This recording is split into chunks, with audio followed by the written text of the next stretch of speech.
विनाशक विनायक पूजित अनंत नमन। ಶ್ರೀ ದಿನೇಶ್ ಅಮ್ಮಿನಹಳ್ಳಿಯವರು ಈಗಾಗಲೇ ಕರ್ನಾಟಕ ಬುಕ್ ಆಫ್ ರೆಕಾರ್ಡ್ ಇದರಲ್ಲಿ ಅಚೀವರ್ಸ್ ಸಾಧಕರ ಪಟ್ಟಿಯಲ್ಲಿ ಬೆಳಗು ಕವಿ ಎನ್ನುವುದಾಗಿ ಪ್ರಖ್ಯಾತಿಯನ್ನು ಹೊಂದಿದ್ದಾರೆ. ಅವರಿಗೆ ಈ ಅವಾರ್ಡ್ 2026ರಲ್ಲಿ ಬಂದಿದೆ. ಈಗಾಗಲೇ ಸೂರ್ಯನ ಕುರಿತಾಗಿಯೇ ಅವರು ಸಾವಿರಾರು ಕವಿತೆಗಳನ್ನು 1800ರಷ್ಟು ಕವಿತೆಗಳನ್ನ ಬರೆದು ಸಾಧನೆಯನ್ನು ಮಾಡಿದ್ದಾರೆ. ಇದು ಸಾಮಾನ್ಯವಾದದ್ದಲ್ಲ, ಇದೊಂದು ವಿಸ್ಮಯ. ಭಾವಪೂರ್ಣವಾಗಿ ಅನೇಕ ಕವಿತೆಗಳನ್ನು ಹಾಡುವ ರೀತಿಯಲ್ಲಿ, ಭಾವಗೀತೆಯ ರೀತಿಯಲ್ಲಿ ಬರೆದಿದ್ದಾರೆ. ಹೇಗೆ ಔಷಧವಲ್ಲದ ಸಸ್ಯವಿಲ್ಲ, ಮಂತ್ರವಲ್ಲದ ಅಕ್ಷರ ಇಲ್ಲ ಅನ್ನೋದಾಗಿ ಹೇಳ್ತಾರೆ, ಹಾಗೆ ದಿನೇಶ್ ಅಮ್ಮಿನಹಳ್ಳಿ ಅವರಿಗೆ ಕಾವ್ಯವಾಗದ ಅಕ್ಷರವೇ ಇಲ್ಲ ಅನ್ನುವುದಾಗಿ ಹೇಳ್ಬಹುದು. ಅಂತಹ ಒಬ್ಬ ಸಾಧನೆ ಮಾಡಿದ ವ್ಯಕ್ತಿ ಶಿರಸಿಯ ಒಂದು ಹಳ್ಳಿಯಲ್ಲಿ ಇದ್ದಾರೆ ಅನ್ನುವಂಥದ್ದು ರಮೇಶ್ ಹೆಗಡೆ ಅವರಿಂದ ಗೊತ್ತಾಯಿತು. ರಮೇಶ್ ಹೆಗಡೆ ಕೆರೆಕೋಡ್ ಇಲ್ಲಿ ಶಿಕ್ಷಕರಾಗಿ, ಮುಖ್ಯಾಧ್ಯಾಪಕರಾಗಿ ಈಗ ನಿವೃತ್ತರಾದವರು. ಅವರು ನನಗೆ ಹೇಳಿದ್ರು, ಇಂತಹದ್ದೊಂದು ಸಾಧನೆ ಮಾಡಿದಂತಹ ವ್ಯಕ್ತಿಯ ಒಂದು ಸಂಕಲನ ಹೊರತರಬೇಕಾಗಿದೆ ನಿಮ್ಮ ಪ್ರಕಾಶನದಿಂದ ಅಂತ. ರಮೇಶ್ ಹೆಗಡೆ ಹೇಳಿದ ಮೇಲೆ ನಾನು ಕೇಳುವ ಮತ್ತು ಪ್ರಶ್ನೆ ಯೋಚನೆ ಮಾಡುವುದೇ ಇಲ್ಲ. ಹಾಗೆ ದಿನೇಶ್ ಅಮ್ಮಿನಹಳ್ಳಿ ಅವರನ್ನು ನಾನು ಸಂಪರ್ಕಿಸಿದಾಗ ಅವರು ತಕ್ಷಣ ನನಗೆ ಮಕ್ಕಳಿಗೆ ಉಪಯುಕ್ತವಾಗುವಂತಹ ಕವಿತೆಗಳನ್ನು ಕಳಿಸಿಕೊಡ್ತೇನೆ ಅಂತ ಹೇಳಿದ್ರು. ವಾಟ್ಸಪ್ ನಲ್ಲಿ ಕಳಿಸಿಕೊಟ್ರು. ಅದನ್ನು ಓದಿದಾಗ ನನಗೆ ಬಹಳ ಖುಷಿ ಆಯಿತು. ಎಷ್ಟೊಂದು ಸೂರ್ಯನ ಬಗೆಗೆ ಎಷ್ಟೆಲ್ಲ ವೈವಿಧ್ಯಮಯವಾಗಿ ಬರೆದಿದ್ದಾರೆ. ಭಾವನೆಗಳು ಕೆಲವೊಂದು ಒಂದೇ ಭಾವನೆ ಇದ್ರೂ ಕೂಡ ಅಲ್ಲಿ ಪದಗಳು ಬೇರೆ ಬೇರೆ ಆಗ್ತವೆ. ಆ ಸಣ್ಣ ಸಣ್ಣ ಕವಿತೆಗಳಲ್ಲಿ ಎಷ್ಟೆಲ್ಲ ಒಳ್ಳೆಯ ಸಂದೇಶವನ್ನು ಕೊಟ್ಟಿದ್ದಾರೆ. ಇದನ್ನೆಲ್ಲ ನೋಡಿದಾಗ ಬಹಳ ಅಭಿಮಾನಪೂರ್ವಕವಾಗಿ ನಮ್ಮ ಶ್ರೀಶಕ್ತಿ ಪ್ರಕಾಶನದ ವತಿಯಿಂದ ಇದನ್ನು ಪ್ರಕಟಿಸಬೇಕು ಅನ್ನೋದಾಗಿ ಯೋಚನೆ ಮಾಡಿದೆ. ಪುಸ್ತಕ ಪ್ರಕಟ ಆಯಿತು. ಎಲ್ಲಿ ಅದನ್ನ ಬಿಡುಗಡೆ ಮಾಡಬೇಕು ಅನ್ನುವಂಥದ್ದು. ಸಾಮಾನ್ಯವಾಗಿ ಹೊನ್ನಾವರದವನಾದಂತಹ ನಾನು ಸಮುದ್ರದ ಉಪ್ಪು ಬೆಟ್ಟದ ನೆಲ್ಲಿಕಾಯಿ ಎತ್ತ ನಿಂತಿದೆ ಎತ್ತ ಸಂಬಂಧವಯ್ಯ ಅನ್ನುವ ಹಾಗೆ ಹೊನ್ನಾವರದಲ್ಲಿ ಬಿಡುಗಡೆ ಮಾಡಬೇಕಾದದ್ದನ್ನು ನಾನು ಶಿರ್ಸಿಯಲ್ಲಿ ಮಾಡುವ ಹಾಗಾಗಿದೆ. ಅದರಲ್ಲಿ ಯೋಗ ಸುಸಂದರ್ಭ ಶ್ರೀಯುತ ದಿನೇಶ್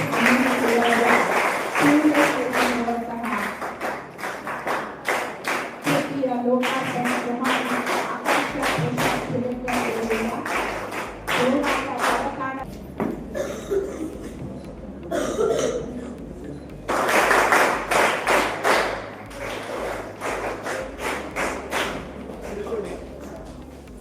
ಸರ್ ಮುಂದೆ ನೋಡಿ.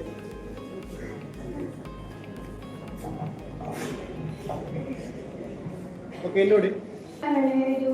ಕರೆಯುವುದೊಂದು ಯಾನಕ್ಕೆ ಭಾವವರಳಿ ಸೊಬಗ ತಳೆದು ಕರೆಯುವುದೊಂದು ಯಾನಕ್ಕೆ ഇരുಳು ಹೊರಳಿ ಬೆಳಕು ಸುಳಿದು ഇരുಳು ಹೊರಳಿ ಬೆಳಕು ಸುಳಿದು ಬಲವನೀವುದು ಪಯಣಕ್ಕೆ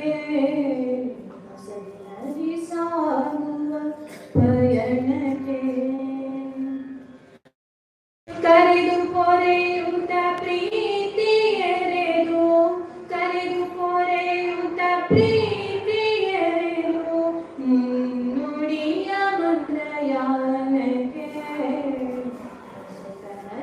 ಸಾಗುವ ಪಯಣಕ್ಕೆ ಭಾವವರಳಿ ಸೊಬಗ ತಳೆದು ಕರೆಯುವುದೊಂದು ಯಾನಕ್ಕೆ ഇരുಳು ಹೊರಳಿ ಬೆಳಕು ಸುಳಿದು ഇരുಳು ಹೊರಳಿ ಬೆಳಕು ಸುಳಿದು ಬಳವನೀವುದು ಪಯಣಕ್ಕೆ ಹೊಸವಿನದಿ ಸಾಗುವ ಪಯಣಕ್ಕೆ ಬಿರಿದ ಹೂನಗೆ ಕಂಪು ಸೋಸುತ್ತ ಸಾಕ್ಷಿ ಮಧುರಾಯನಕ್ಕೆ ಬಿರಿದ ಹೂನಗೆ ಕಂಪು ಸೋಸುತ್ತ ಸಾಕ್ಷಿ ಮಧುರಾಯನಕ್ಕೆ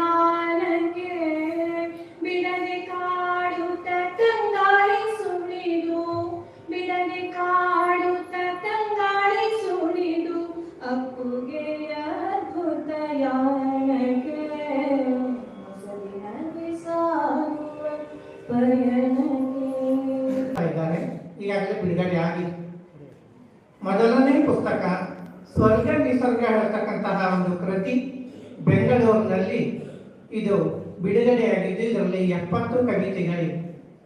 ಹಾಗೆ ನೋಡಿದರೆ ಇಂತಹ 10 ಪುಸ್ತಕಗಳನ್ನು ಮಾಡಬಹುದಾದಷ್ಟು ಸಂಗ್ರಹ ನಮ್ಮ ದಿನೇಶ್ ಅಮೇನಳ್ಳಿಯವರ ಸಂಗ್ರಹದಲ್ಲಿದೆ. ಮುಂದಿನ ದಿನಗಳಲ್ಲಿ ಅವೆಲ್ಲವೂ ಸಹಿತ ತಮ್ಮೆಲ್ಲರ ಓದಿಗೆ ದೊರಕುತ್ತದೆ ಅಂತ ನಾನು ಅಂದುಕೊಂಡಿದ್ದೇನೆ. ಇಂದಿನ ದಿನಗಳಲ್ಲಿ ಯಾವುದೇ ಪತ್ರಿಕೆಯನ್ನು, ಸ್ಥಳೀಯ ಪತ್ರಿಕೆಯನ್ನು ತೆಗೆದರೂ ಸಹಿತ ಲೋಕಧ್ವನಿ ಇರ್ಬೋದು, ಜನಮಾಧ್ಯಮ ಇರ್ಬೋದು, ಅಥವಾ ಕಾರವಾರದ ಪತ್ರಿಕೆ ಇರ್ಬೋದು, ಹೊನ್ನಾವರದ ನಾಗರಿಕ ಇರ್ಬೋದು, ಯಾವ ಪತ್ರಿಕೆ ತೆಗೆದರೂ ಸಹಿತ ದಿನೇಶ್ ಅಮೇನಳ್ಳಿಯವರ ಕವನಗಳಿರ್ತವೆ ಅಥವಾ ಲೇಖನಗಳಿರ್ತವೆ, ಸಾಂದರ್ಭಿಕ ಲೇಖನಗಳಿರ್ತವೆ. ಒಟ್ಟಿನಲ್ಲಿ ಅವರು ನಿರಂತರವಾಗಿ ಬರೀತಾರೆ. ನನಗೆ ಬಹಳ ಖುಷಿ ಕೊಡ್ತಕ್ಕಂಥ ಸಂಗತಿ ಏನಂದರೆ, ಇಂದಿನ ದಿನಗಳಲ್ಲಿ ಯುವ ಜನಾಂಗದವರು ಸಾಹಿತ್ಯದಿಂದ ತುಂಬ ದೂರ ಓಡ್ತಾ ಇದ್ದಾರೆ.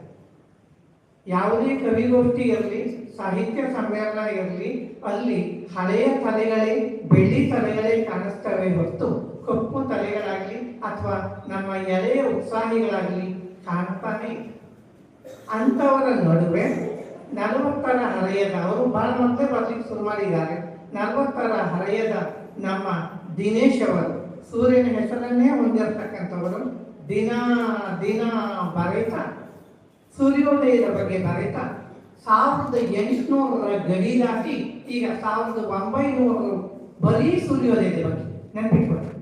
ಕೇವಲ ಸೂರ್ಯೋದಯದ ಬಗ್ಗೆ ಕನ್ನಡ ಸಾಹಿತ್ಯದಲ್ಲಿರುವ ಅತ್ಯದ್ಭುತ ದಾಖಲೆ. ನಾನು ಸಾಹಿತ್ಯ ವಿದ್ಯಾರ್ಥಿಯಾಗಿ ಇಲ್ಲಿವರೆಗೆ ಒಂದೇ ವಿಷಯದಲ್ಲಿ ಇಷ್ಟು ಕವಿತೆಯನ್ನು ಬರೆದದ್ದು ಎಲ್ಲೂ ಓದಿಲ್ಲ.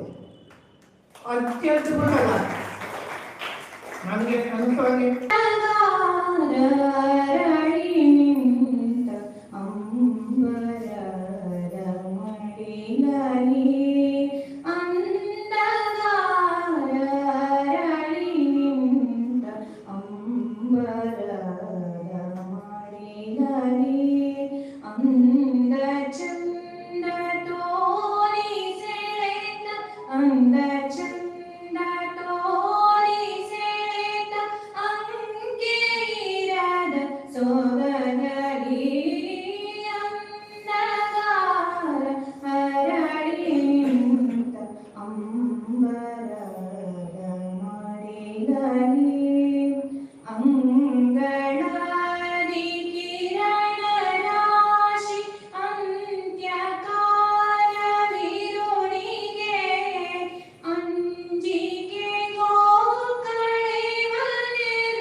ಮಡಿವಾಳ್ ಅಮ್ಮಿನಳ್ಳಿ.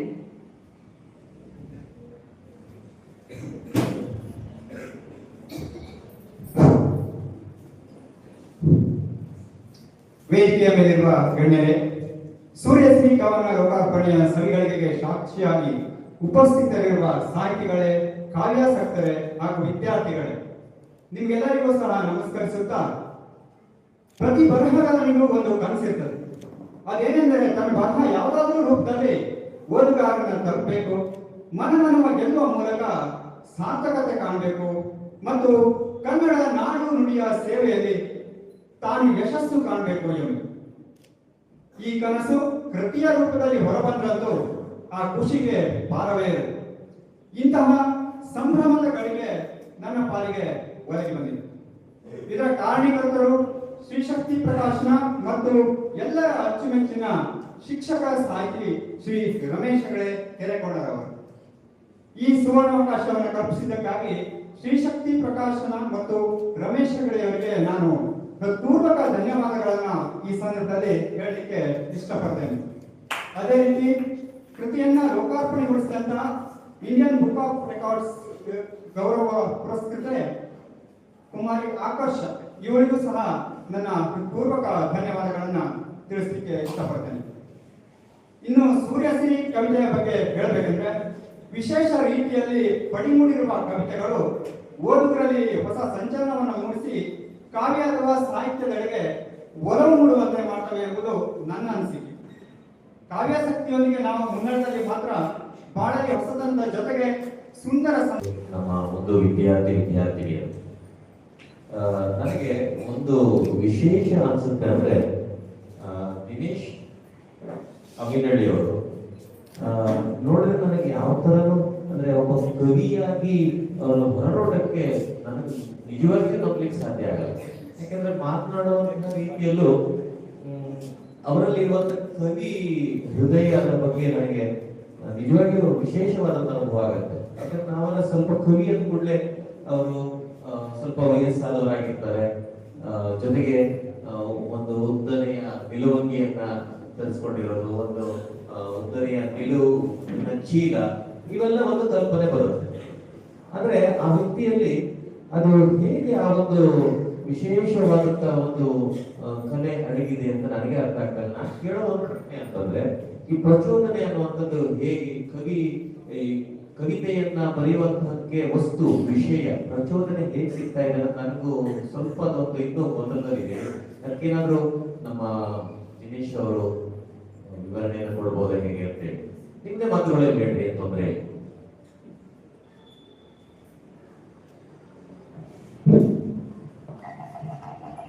ನಾನು ಬರೀಬೇಕು ಅಂದ್ಕೊಂಡಾಗ ನನಗೆ ಗೊತ್ತಿರೋಲ್ಲ ನಾನು ಈ ತರ ಬರೀತೇನೆ ಅಂತ ಹೇಳಿ. ಹಾಗೆ ನನ್ನ ಮನಸ್ಸಿನಲ್ಲಿ ಒಂದು ಭಾವ ಮೂಡಿ ಆ ರೀತಿಯ ಒಂದು ಬರಹಗಳು ಅರಳುತ್ತವೆ. ಈ ಸೂರ್ಯೋದಯ ಅಂತಂದ್ರೆ ನಾನು ಕೇವಲ ಬೆಳಗಿನ ಸಮಯವನ್ನೇ ಇವೆಲ್ಲ ಕವಿತೆಗಳನ್ನು ಬರೆದಿದ್ದಲ್ಲ. ರಾತ್ರಿ 11 ಗಂಟೆ ಆಗಿರ್ಬೋದು, 12 ಗಂಟೆ ಆಗಿರ್ಬೋದು, ಅಥವಾ 3 ಗಂಟೆ ಎಚ್ಚರ ಆದಾಗ ಒಂದ್ಸಲ ಏನೋ ಒಂದು ದೈವಿ ಶಕ್ತಿಯ ಪ್ರಭಾವನ ಏನೋ ನನಗೆ ಗೊತ್ತಿಲ್ಲ, ನನ್ನ ಮನಸ್ಸಿನ ಮೇಲೆ ಒಂದು ಪರಿಣಾಮ ಬೀರುತ್ತೆ. ಆ ಸಮಯದಲ್ಲಿ ಕವಿತೆ ಅರಳುತ್ತೆ. ಮತ್ತು ಅದನ್ನು ನಾನು ಬೆಳಗ್ಗೆ ನೋಡಿದಾಗ ಇದನ್ನು ನಾನು ಬರ್ತಾ ಅನ್ನೋ ಅನುಮಾನ ನನಗೆ ಕಳಕ್ ಶುರುವಾಗುತ್ತೆ. ನಿಮ್ಮ ತರ ನನಗೂ ಅದೇ ಪ್ರಶ್ನೆ ಕಾಡ್ತಾ ಇದ್ದೇನೆ. ಹಾಗಾಗಿ ಇದೊಂದು ದೈವಿ ಶಕ್ತಿಯ ಪ್ರಭಾವ ಅಂತ ನಾನು ಅನ್ಕೊಂಡಿದ್ದೇನೆ. ಮತ್ತು ಎಲ್ಲರ ಈ ಗೌರವ ಸನ್ಮಾನವನ್ನ ಪಡೆದಿರುವಂತಹ ಶ್ರೀ GS ಹೆಗಡೆ ಹಾಗೂ ರಮೇಶ್ ಹೆಗಡೆ ಅವರಿಗೆ ಧನ್ಯವಾದಗಳು. ಈಗ ಕಾರ್ಯಕ್ರಮದ ಅಂತಿಮ ಘಟ್ಟ ವಂದನಾರ್ಪಣೆ ಶ್ರೀ ಧರ್ಮಾನಂದ್ ಸರ್ ಇವರಿಂದ. ಎಲ್ಲರಿಗೂ ನಮಸ್ಕಾರ. ಶ್ರೀಶಕ್ತಿ ಪ್ರಕಾಶನ ಹಳೇಬಾಡು ಹೊನ್ನಾವರ ಮತ್ತು ಶ್ರೀ ಮಾರಿಕಂಬ ಪ್ರೌಢಶಾಲೆ ಶಿರಸಿ ಕನ್ನಡ ಬಳಗದ ಸಹಭಾಗದಲ್ಲಿ ನಡೆತಾ ಇರುವಂತಹ ಈ ಕಾರ್ಯಕ್ರಮಕ್ಕೆ ಕೃತಿ ಬಿಡುಗಡೆ ಕಾರ್ಯಕ್ರಮಕ್ಕೆ ಆಗಮಿಸಿದ ಅಧ್ಯಕ್ಷೀಯ ಸ್ಥಾನವನ್ನು ಅಲಂಕರಿಸಿದ ಈ ಕಾರ್ಯಕ್ರಮಕ್ಕೆ ಸಂಪೂರ್ಣ ಸಹಕಾರ ನೀಡಿ ಬೆಂಬಲ ನೀಡಿ ಮುನ್ನಡೆಸಿದ ನಮ್ಮ ಶಾಲೆಯ ಉಪಪ್ರಾಂಶುಪಾಲರಾದ ಶ್ರೀ ಕೆ ಶ್ರೀಧರ್ ಸರ್, ಶ್ರೀ ಮಾರಿಕಾಂಬ ಪ್ರೌಢಶಾಲೆ ಶಿರಸಿ ಅವರಿಗೆ ಧನ್ಯವಾದಗಳನ್ನು ಸಮರ್ಪಿಸ್ತಾ ಇದ್ದೇನೆ. ಈ ಕಾರ್ಯಕ್ರಮದ ಸೂರ್ಯಶ್ರೀ ಕೇಂದ್ರ ಬಿಂದು ಕೂಡ ಆಗಿರುವಂತಹ ದಿನೇಶ್ ಅಮಿನಳ್ಳಿ ಸರ್ ಕವನ ಸಂಕಲನ ಇದರ ಕೃತಿ ಲೋಕಾರ್ಪಣೆ ಆಗಿದೆ. ಇವರು ನಮ್ಮ ಮಕ್ಕಳ ಈ ಕಾರ್ಯಕ್ರಮ ನಡೆಸಿಕೊಟ್ಟಿದ್ದಾರೆ. ಅವರಿಗೆ ಎಲ್ಲರ ಪರವಾಗಿ ಧನ್ಯವಾದಗಳನ್ನು ಸಮರ್ಪಿಸ್ತಾ ಇದ್ದಾರೆ.